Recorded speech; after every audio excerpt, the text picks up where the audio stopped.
Hello everyone, नमस्कार। Welcome to SK Patel एज academy के ऑनलाइन प्लेटफॉर्म पर मैं बीके पटेल आप लोगों का फिर से वेलकम करता हूं। जैसा कि आप सभी जान रहे हैं कि वर्तमान में छत्तीसगढ़ में नौकरी तिहार चल रहा है। जैसा कि हमारे सीएम भूपेश बघेल कह रहे हैं, धड़ाधड़ वैकेंसीज जो है वो आपका निकल रही है, रोज भर्तियां जो है जारी हो रही हैं, व्यापम का सर्वर जो है वो आपका डाउन हो जा रहा है।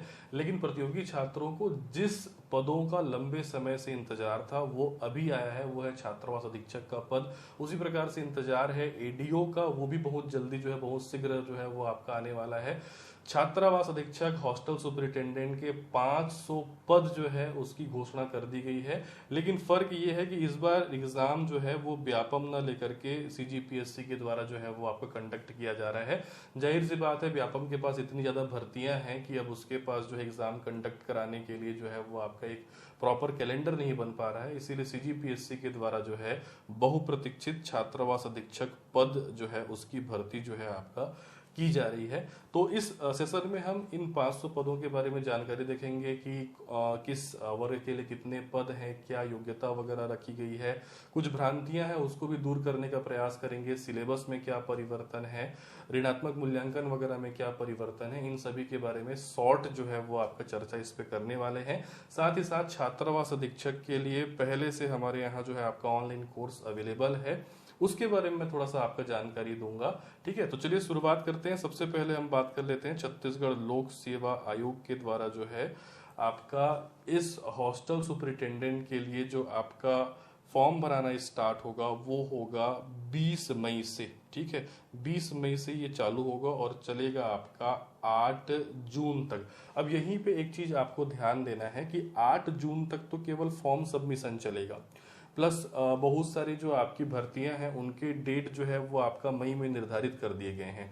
तो हम मान के चलते हैं कि हॉस्टल सुपरिटेंडेंट के लिए, छात्रावास अधीक्षक के लिए मान के चलिए मिनिमम 1.5 से 2 मंथ का आपको टाइम मिल सकता है, क्योंकि पीएससी के द्वारा अभी इसके डेट की घोषणा जो है वो आपका नहीं की गई है। जैसे ही घोषणा होती है हम उसको भी जो है वो आपका अपडेट करेंगे।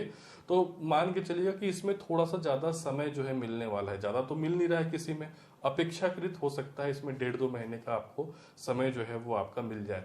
मैंने पहले भी कई बार स्टेटस में आप लोगों से ये बात कहा है कि इस बार जितनी भी वैकेंसी आएंगी उसमें महीने भर, 1.5 महीने भर से ज्यादा समय जो है वो आपका नहीं मिलने वाला।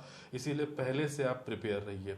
कोई बात नहीं, हम बात कर लेते हैं इसमें जो है आपका और कौन कौन से जो है आपका तथ्यों पे आपको ध्यान रखना है।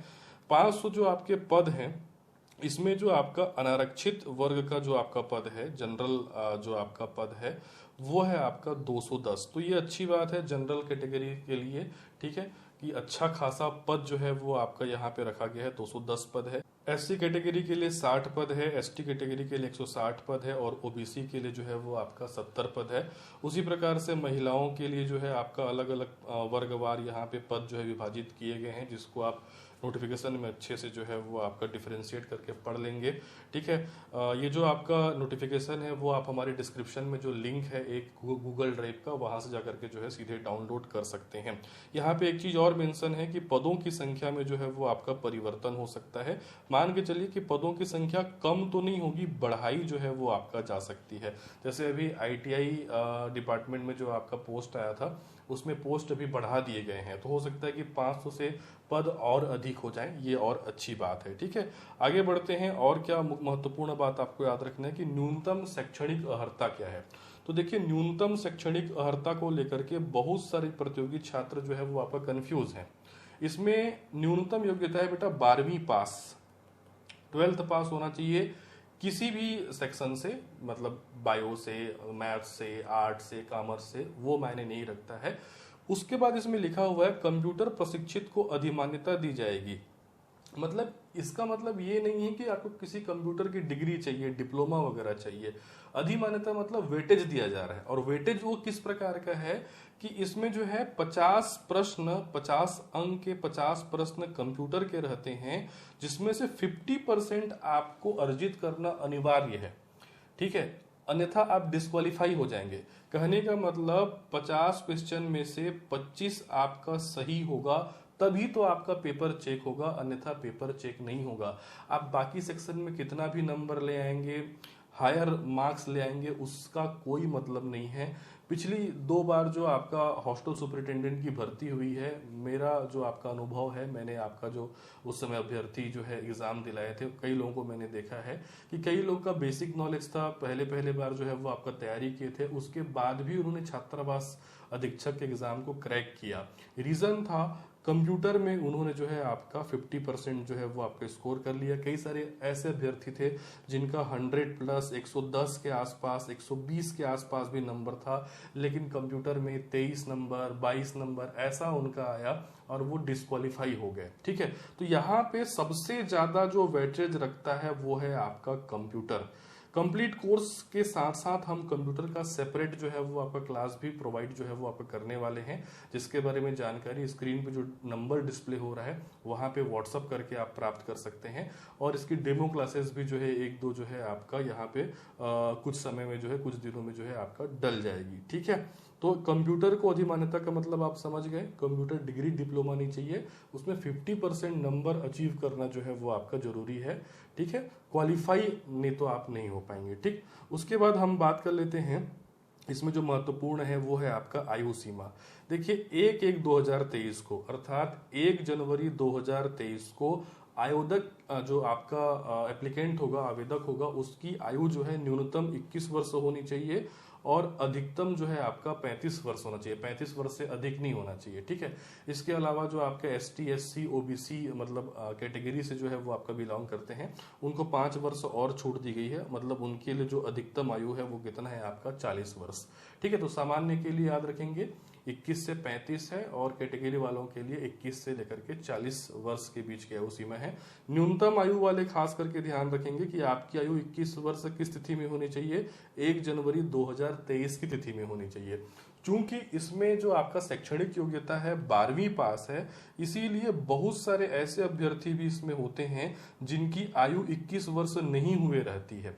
तो ऐसे छात्र जो 1/1/2023 को 21 वर्ष की आयु पूर्ण नहीं कर पाते हैं, वो इसके लिए पात्र जो है आपके नहीं होंगे। ठीक है, इस बात को भी आप ध्यान रखिएगा।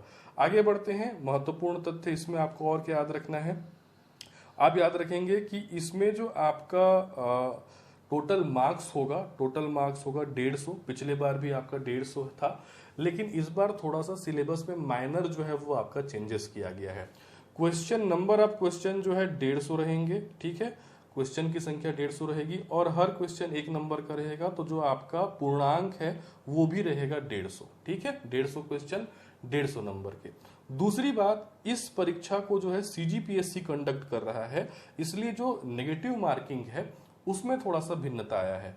नॉर्मली जो आपका व्यापम जिन एग्जाम को कंडक्ट करता है उसमें 1/4 माइनस मार्किंग रहता है, 1/4 जो है आपका ऋणात्मक अंक रहता है, लेकिन PSC में जो है आपका 1/3 माइनस मार्किंग रहता है, मतलब इसमें माइनस मार्किंग थोड़ा सा ज्यादा है। ठीक है, तो थोड़ा सा आपको ध्यान रख करके आपका इसमें क्वेश्चन जो है वो आपका अटेम्प्ट करना पड़ेगा। राइट, तो ये एक भिन्नता हो गई। उसके बाद हम आगे बढ़ते हैं और बात कर लेते हैं सिलेबस के बारे में। तो जो सबसे महत्वपूर्ण एरिया है वो है आपका कंप्यूटर। कंप्यूटर आपको काफी डीप में काफी अच्छे से पढ़ना पड़ेगा। ठीक है, कंप्यूटर अगर आप क्वालिफाई नहीं कर पाएंगे, मैं बार बार बोल रहा हूं, तो आपका बाकी एरिया का तैयारी करने का, उसको अटेम्प्ट करने का कोई मतलब नहीं है। हालांकि कंप्यूटर का जो आपका सिलेबस है वो ट्रेडिशनल जो व्यापम का सिलेबस होता है वही दिया हुआ है, लेकिन थोड़े से आपका गुणवत्ता वाले क्वेश्चन जो है यहाँ पे पूछे जाते हैं। ठीक है, माइनस मार्किंग के चक्कर में कई सारे अभ्यर्थी ज्यादा क्वेश्चन अटेम्प्ट करते हैं और उनका 50 में 25 सही नहीं हो पाता है और वो डिस्क्वालीफाई हो जाते हैं। तो ये थोड़ा सा रणनीतिक आपका हिस्सा होता है हॉस्टल सुपरिटेंडेंट के एग्जाम में। ठीक है, उसके बाद जो है आप याद रखना है कि 50 क्वेश्चन कंप्यूटर के 50 अंक के होंगे, मतलब 150 में 50 तो केवल किसका है, आपका कंप्यूटर का है। राइट, उसके बाद देखिए हिंदी व्याकरण है, 10 क्वेश्चन होंगे 10 अंक के। ये सेम जो है आपका व्यापम का जो ट्रेडिशनल सिलेबस है वही डाला गया है, कोई अलग नहीं है। सेम इंग्लिश ग्रामर जो है आपका 10 प्रश्न होंगे 10 अंक के। आपका जो इंग्लिश ग्रामर का भी सिलेबस है वो व्यापम का जो है वो आपका ट्रेडिशनल सिलेबस को ही जो है वो आपका फॉलो किया गया है। उसके बाद जो इस बार का एग्जाम होगा छात्रावास अधीक्षक का, उसमें मैथ्स है केवल, रीजनिंग जो है वो आपका नहीं है। ठीक है, केवल क्या है आपका मैथ। हमारे द्वारा जो ऑनलाइन कोर्सेज दी जा रही है उसमें हम मैथ्स के साथ रीजनिंग भी दे रहे हैं, ताकि आप जो ये कोर्स लें ये छात्रावास अधीक्षक के अलावा व्यापम के बाकी एग्जाम के लिए भी जो है आपका फायदेमंद रहे। फिलहाल छात्रावास अधीक्षक की बात करें तो उसमें केवल जो है आपका गणित है, रीजनिंग का पार्ट नहीं है। मैथ्स के 20 क्वेश्चन होंगे 20 अंकों के, ठीक है। उसके बाद हम आगे निकलते हैं तो उसके बाद जनरल नॉलेज का सेक्शन जो है वो आता है। सामान्य ज्ञान जो है दो भागों में अपन इसको बांट के देखें तो आपका एक तो इंडियन जीएस और एक आपका छत्तीसगढ़ का जीएस। इंडियन जीएस के 15 क्वेश्चन 15 अंक के होने वाले हैं और छत्तीसगढ़ जीएस के 20 क्वेश्चन 20 अंक के होने वाले हैं। इंडियन जीएस को जो है 5 भागों में बांटा हुआ है, मतलब कॉन्स्टिट्यूशन, हिस्ट्री, जियोग्राफी, इकोनॉमिक्स और साइंस। मान के चलिए हर पोर्शन से 3-3 क्वेश्चन जो है वो आपके आएंगे। भले ही 3 क्वेश्चन है लेकिन पूरा का पूरा इंडियन जीएस आपको पढ़ना पड़ेगा। ऐसा नहीं है कि आप इसको छोड़ देंगे, क्योंकि एक एक नंबर जो है वो आपका मायने रखता है, ठीक है। उसके बाद हर व्यापम एग्जाम की भांति सिलेबस में करंट अफेयर है। तो करंट अफेयर जो है आपका मान के चलिए अगर आप जनवरी 2023 से अभी तक के करंट अफेयर को अच्छे से पढ़ लेते हैं और पिछले साल के मेन करंट अफेयर को अच्छे से याद रखते हैं, जैसे कि मान लीजिए कि नोबेल पुरस्कार हो गए, जैसे कि मान लीजिए आपका राज्य अलंकरण पुरस्कार हो गया, जो आपके महत्वपूर्ण खेल वगैरह हुए थे, ठीक है। तो पिछले वर्ष का भी आपको पढ़ना पड़ेगा, लेकिन ऐसा नहीं कि आप पिछले वर्ष का पूरा वार्षिकांक पढ़ रहे हैं, ठीक है। आप अगर 6 महीने का भी पढ़ते हैं तो सफिशियंट है, लेकिन पिछले महीने जो मेन आपके घटनाक्रम हुए थे उसको याद रखना है। और रिसेंट का तो 3-4 महीने का जो करंट अफेयर उसको अच्छे से पढ़ना है। करंट अफेयर में देखिए छत्तीसगढ़ करंट अफेयर भी आपको अच्छे से पढ़ना है, ठीक है। तो मार्केट में जो आपका मैगजीन वगैरह आती है, खास करके अर्जुना का जो करंट अफेयर वगैरह आता है, टुडेजा करंट अफेयर आता है, आप उससे पढ़ सकते हैं। और भी जो करंट अफेयर आपको सुटेबल लगते हैं आप वहां से जो है इसकी स्टडी जो है वो आप कर सकते हैं। इसके बाद इसमें एक जो आपका जोड़ा गया है वो है आपका चाइल्ड साइकोलॉजी, बाल मनोविज्ञान। ये पिछले 2 बार के एग्जाम में ये हिस्सा नहीं था, इस बार इसको जो है आपका ऐड किया गया है। 10 क्वेश्चन होंगे इसके आपके 10 नंबर के। इस नए सिलेबस को देख करके आपको एकदम घबराना नहीं है, कोई कठिन एरिया नहीं है। इसको भी जो है हम अपने ऑनलाइन कोर्स में जो है वो आपको कवर करवा रहे हैं। तो हमारा जो आपका ऑनलाइन कोर्स है वो अवेलेबल है और वर्तमान में प्रथम जो आपके 50 छात्र हैं उनको सीधे सीधे जो है आपका 1000 रुपये डिस्काउंट के साथ जो है वो आपका एडमिशन दिया जा रहा है। बाकी और कोई ऑफर हमारे द्वारा वैसे भी नहीं चलाया जाता। तो 50 छात्र अगर फील हो जाते हैं तो ये डिस्काउंट भी जो है वो आपका समाप्त हो जाएगा। आप जो है इन जो कोर्सेज हैं इनके बारे में ज़्यादा जानकारी हमको व्हाट्सअप करके प्राप्त कर सकते हैं। व्हाट्सअप नंबर जो है वो आपके स्क्रीन पे जो है आपका बार बार डिस्प्ले हो रहा है। साथ ही साथ कंप्यूटर और बाल मनोविज्ञान का एक अलग से पैकेज भी हम जल्द ही उपलब्ध कराएंगे, आगामी 1-2 दिन में ही उपलब्ध कराएंगे। और इसके क्लासेस की कुछ झलकियां जो है वो यूट्यूब चैनल पर हमारे जो है आपको 1-2 दिनों में देखने के लिए मिल जाएंगी। तो आशा है आपको ये सारी चीज़ें समझ में आई होंगी। जल्दी ही आप जो है आपका खबर सुनने को मिलेगा एडीओ का। एडीओ के अभ्यर्थी भी जो है वो आपके तैयार रहें, प्रिपेयर रहें। मिलते हैं अगले सेशन में। धन्यवाद, थैंक यू।